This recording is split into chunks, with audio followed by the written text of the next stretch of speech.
Pasensya na po kayo, sinisipon na po eh.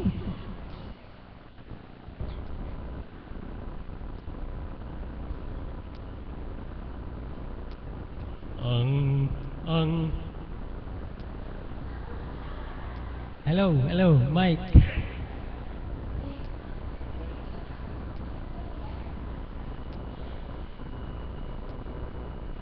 Jesus, magmula nang kita'y makilala, di na napawi sa aking alaala.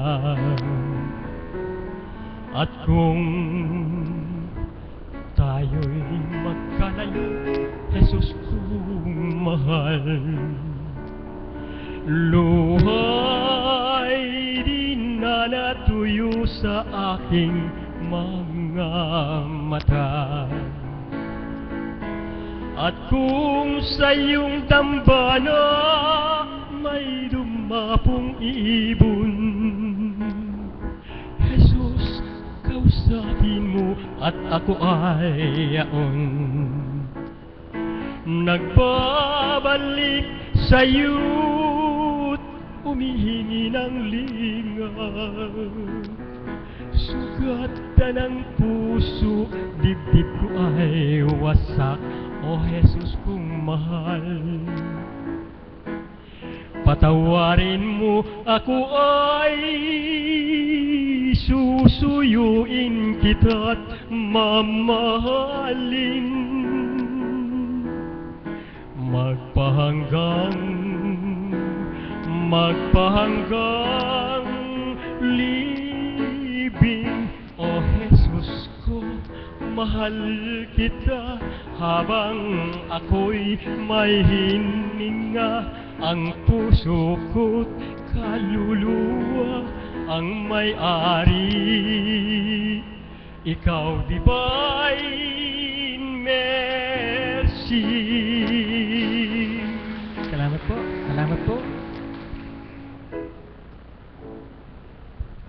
Salamat po, Tata Magno, sa inyo pong awitin na alay para sa ating Panginoon. Ngayon naman po, isa pong kapatid natin alagad na mula po sa bahay pare, ang magbabahagi pa rin po ng kahiwagaan at kadakilaan ng buhay na Diyos. Palakpakan po natin ang ating Panginoon para po sa pagbabahagi ni kapatid na Ray De Leon.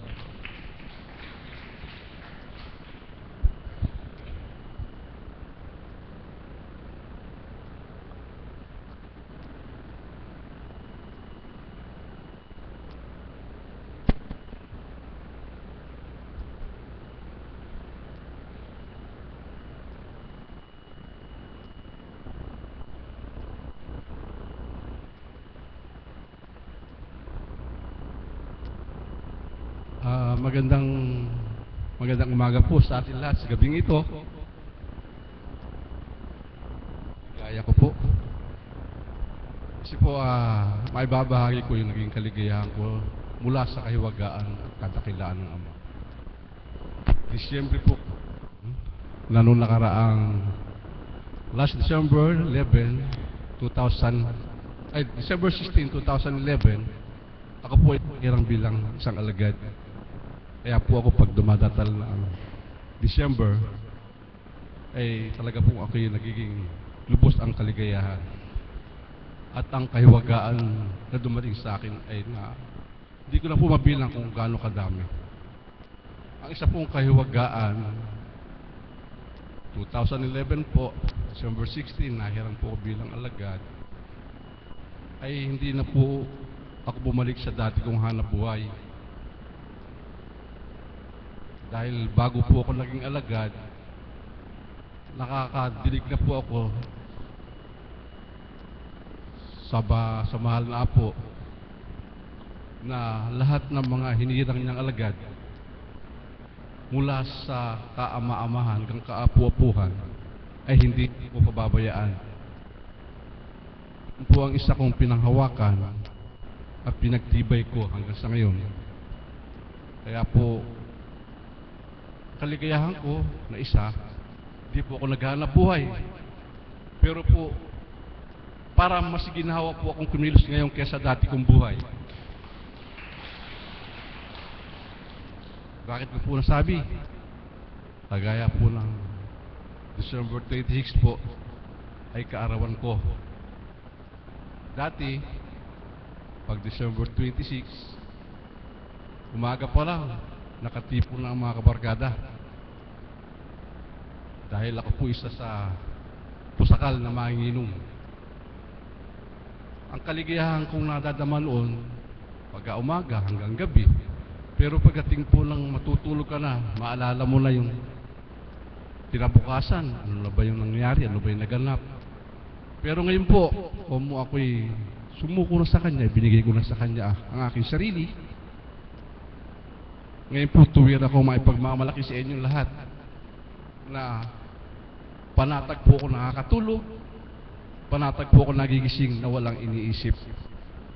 Yun po isang hiwaga na nadarama ko sa aking buhay. Kaya po kung sana kayo rin po ng mga narito sa gabi ito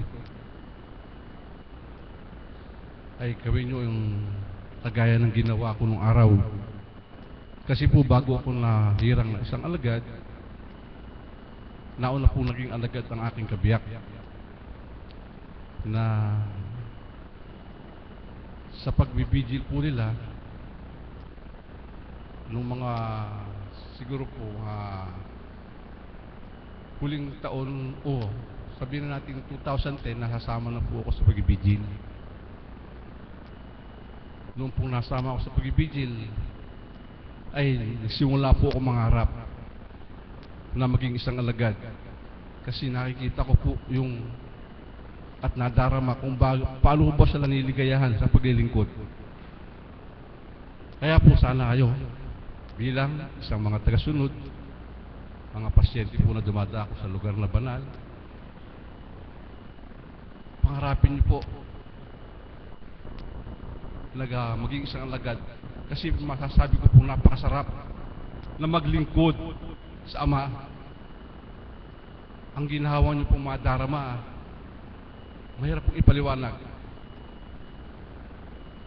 Pero sa tuwiran ko po sasabihin, kapag po ikaw ay naglilingkod na at hindi mo siya inaalis sa iyong isipan, kahit po ano yung gawing pagkilos ay ginhawa at magaang lahat. Kaya po ang may iwan ko po sa inyo mga tagasunod ay gayahin niyo po at pagsumikapan na gaya na nangyari sa akin na kayo'y maging isang alagad at makapaglingkod tayo ng lubos sa ating Ama. Yun lang po at magandang umaga sa inyo lahat.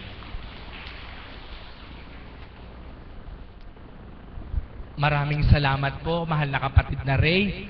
Totohanan po ang kanyang tinuran na wala pong hindi mapagbabago ang ating Panginoon. Basta tumanggap lamang po tayo sa Kanya, magtiwala tayo sa Kanya, wala po siyang di mapagbabago. Ang mga nasa putikan, kaya po niyang hanguin at linisan. Ang mga pusakal, kaya niyang gawing makatotohanan at may kabutihan. Tama po ba yon? Inaantok na po ba kayo? Gising pa po ba kayo? Ba't marami po humihigab? Tingnan ko nga po. Sabi ko na po, inaantok na po eh. Sabay po. Salamat sa Diyos. Ngayon naman po, isa po muling pagbabahagi ng kapatid kong alagad. Isa pong lalaking alagad. Isa po ulit lalaking alagad. Mula po sa Barangay Bisal San Pablo. Palakpakan po natin si kapatid na J.R. Cao.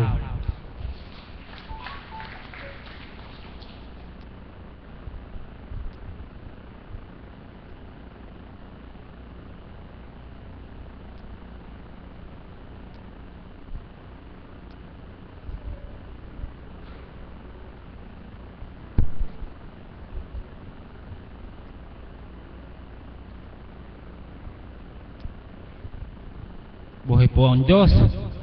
Puri noon, salamat po sa pagkakataong muli ipinagkaloob sa akin ngayon. Sabi nga, wala man sa plano mo, pag plano ng Diyos, magaganap. Isa kong patutuhanan yung dating mga nakarang araw na ipinahe kong hinihiling ko sa Panginoon na maganap. ipagaganap na po niya. Inaangkin ko na po bukas. Sino nga po ba ang taong walang pinagdadaanan? Sabi nga po nung ating tagapagpakalalang alagad na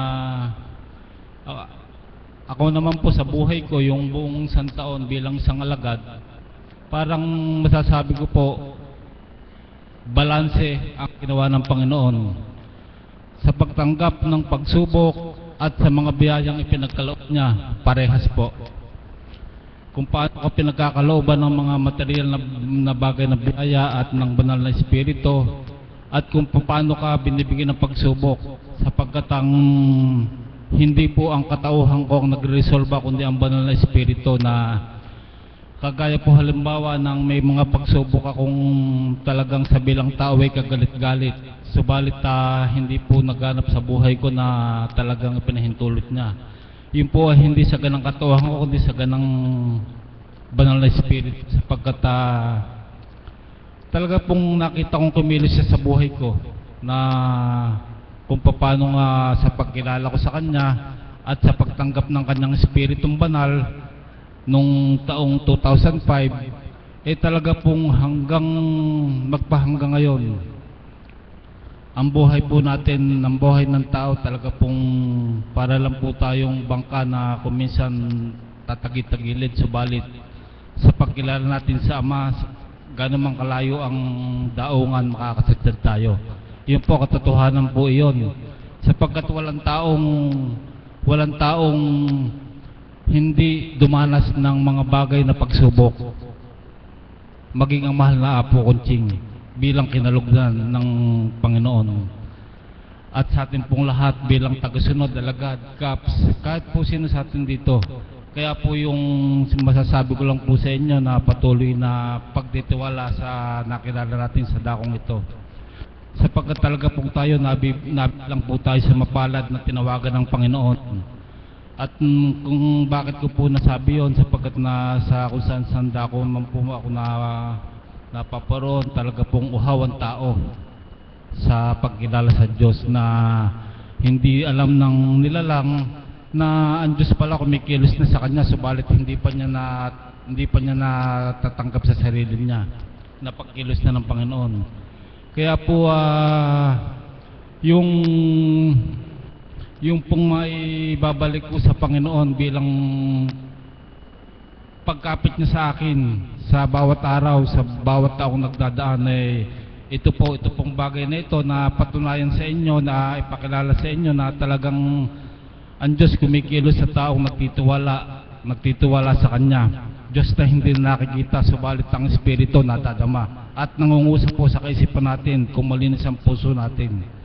Yan po, tuhanan po yan, sapagkat ako po may pinagdadaanan ngayon, subalit di man ako kumikibo, subalit hindi ako nagpasubok sa Diyos na magkaroon ng galit, magkaroon ng hinanakit, sapagkat alam ko, pagsubok, dumadaan lang, na pagka nahulagpusan, kagalakan ang ibibigay niya.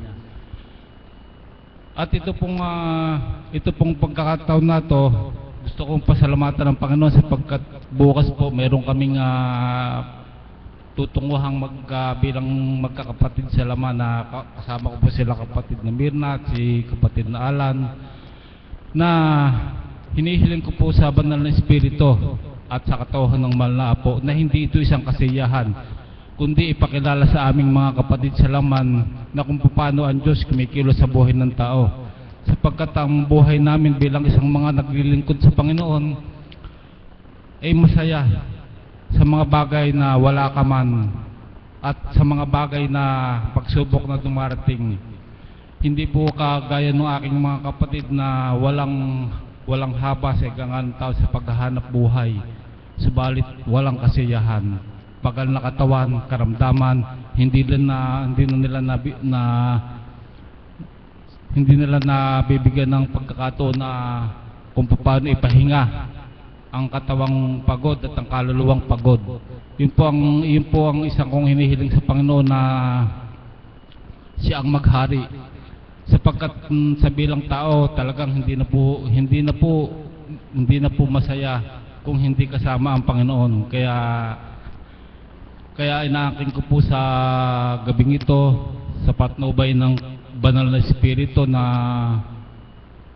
sa pagtungo namin doon mamayang madaling araw ay siya na po ang maghari sapagkat alam ko po kapag siya ang kumilos, kahit sino ka man, kahit ano man ang dati mong katauhan, alam ko na sino mang alagad na ginagamit ng banal na espiritu kapag pag ninais ng Ama, talagang ibibigay niya.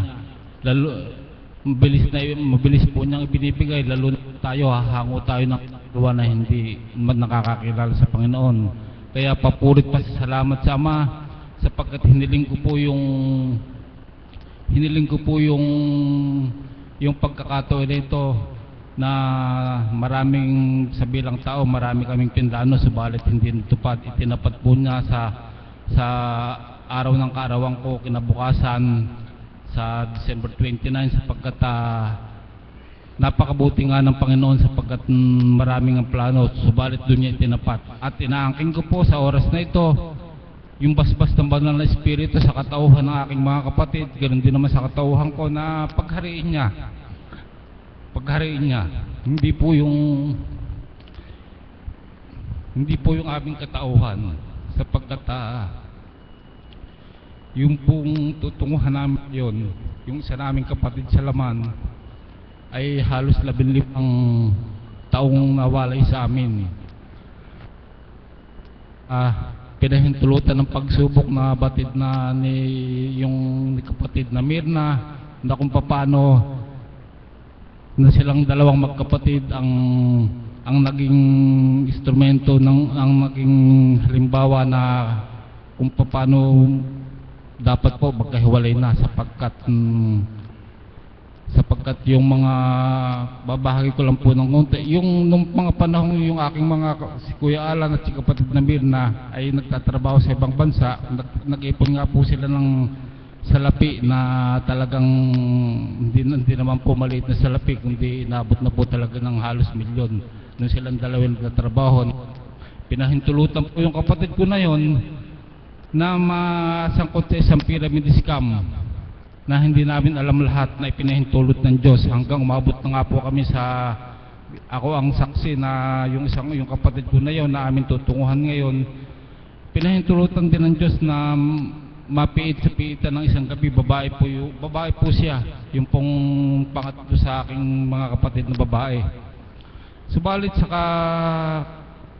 kabutihan ng Panginoon na yung plano ng tao, hindi plano ng Diyos. Kung hindi po sila hinirang ng banal na espiritu, siguro po hanggang ngayon talagang magulo. Kaya salamat sa Panginoon at isa kami sa pinili na niya na sabi nga hindi ka man tanggapin ng tao, yung binigay ng Panginoon sa aking sarili, pinakikipaglabang ko sapagkat nga yung binigay ng Panginoon sa akin hindi nadaban ng mga kapatid ko at yung binigay sa kanila ang Diyos at sila rin ang nakakabatid. Kaya talagang patuloy akong nagsusumak na totoong sinasabi ko sa harapan ng Panginoon na habang nabubuhay ako, huwag akong mawalay sa gawain ito sa patnubay ng banal na espiritu. Yun lang po ang masasabi kong maging talagang kayamanan po na talagang pwede nating panghawakan na nandito na tayo sa ganitong sitwasyon na talagang pag-akay na ng Diyos sa atin. Kaya maraming salamat po sa Diyos na buhay, sa mahal na Apo Kunching, sa patuloy na pagsusumakit niya. Alam ko po maraming naakay, maraming nabubuksan, subalit kung ang banal na espiritu na ang tumatawag sa iyo, napakahirap na pong tanggihan sapagkat siya po ang talagang kikilos na sa tao. Kung sa dating buhay ko po talagang hindi ko maunawaan yung mga bagay na ito at hindi rin po ako sanay tumayo sa ganitong pagtitipon, subalit sa looban ng Panginoon. Sabi nga, paniwalaan ako hindi. Sinasabi ko na nagaganap sa buhay ko at yung pinagaganap ng Panginoon, hindi ko na po obligasyon na maunawaan ninyo.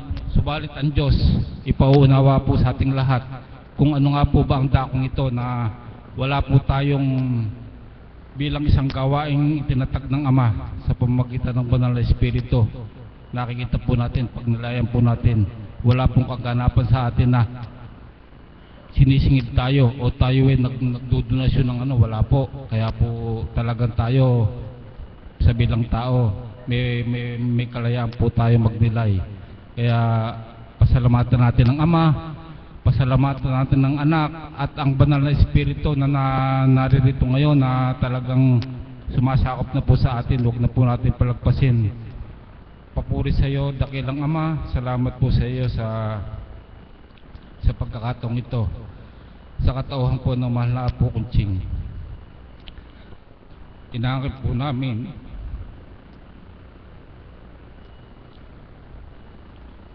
na ikaw ang nagtakda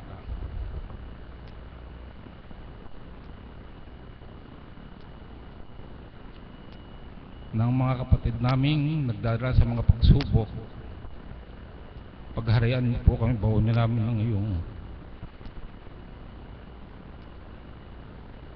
Banal na Espiritu, na kung paano nung una kami hinirang mo,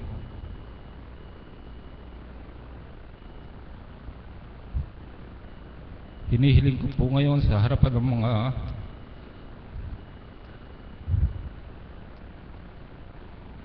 mga kapatid yung ito, luha ng kagalakan na batid kong mula sa iyo. Muli maraming salamat po sa panibagong taon at sa mga taong ipagkakaloob mo. Nadalangin kong huwag mawalay sa dakong ito. Sa katauhan ng kinalugdan mo bilang Apo Kunching. Maraming salamat po.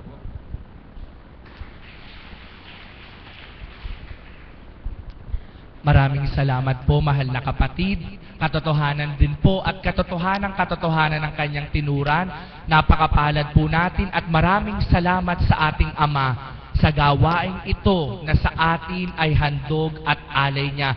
Tayo pong lahat ay nakinabang, tayo pong lahat ay makikinabang, at tayong lahat ng dahil sa dakong ito sa pamamagitan ng Banal na Espiritu sa katauhan ng ating minamahal na Apo Kunching, nakilala natin kung sino ang buhay na Diyos, kung paanong kumilos ang ating buhay na Diyos. Palakpakan po natin ang ating Panginoon.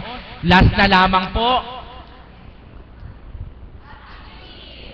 Salamat sa Diyos sa ngalan po ng buong kapatirang Divine Mercy, alagad, CAPS, IT team, choir, anghel, tagasunod at mga pasyente.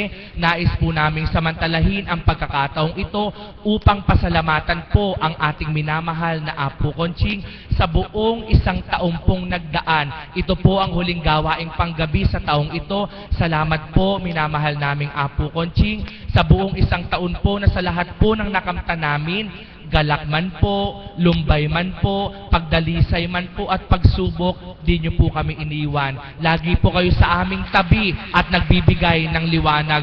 Sa mga pinagdaanan po natin sa ating mga buhay, alam nyo po mga kapatid, tuwiran at hayagan po sa akin po, sa mga pinagdaanan po namin sa buhay, kung wala po kami sa gawaing ito, wala ang Ama, ang Anak sa pamamagitan ng Espiritu Santo sa katauhan ng mahal na Apo Kunching, di po namin kaya. Subalit salamat sa Ama sa pamamagitan ng kanyang Espiritu sa katauhan ng mahal na Apo Kunching, sa kabila ng lumbay, sumisingit ang kagalakan, sa kabila ng kadiliman, naririyan ang tanglaw, at sa kabila ng kawalan ng pag-asa, mga banal na aral na niluluwal niya ay nagbibigay ng bagong pag-asa. Muli po, mahal na Apo Kunching, ang kinalugdan, maraming salamat po. Mahal na mahal po namin kayo. Salamat po sa lahat ng nagbahagi. Maligayang Pasko, manigong bagong taon. Sama-sama po nating hilingin sa Ama na ang palapit na taon at papasok na taon, nawa tayo pong lahat maging matibay pa, maging matatag pa, magkaroon ng biyaya at pagpapalang mula sa Kanya, wag nang mawalay sa Kanya, at lumakas pa ang Espiritu ng bawat isa. Amen po ba? Salamat sa Diyos